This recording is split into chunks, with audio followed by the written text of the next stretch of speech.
আসসালামু আলাইকুম।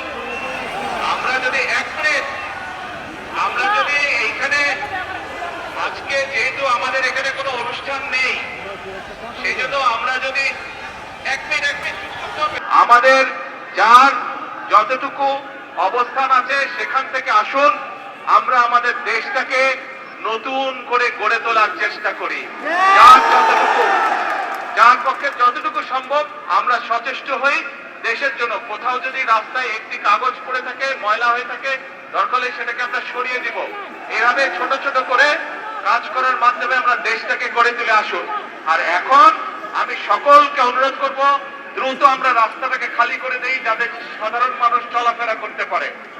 সকলে ভালো থাকবেন ইনশাল্লাহ। আমার জন্য দোয়া করবেন, দেশনেত্রী খালেদা জিয়ার সুস্থতার জন্য দোয়া করবেন। আল্লাহ হাফেজ।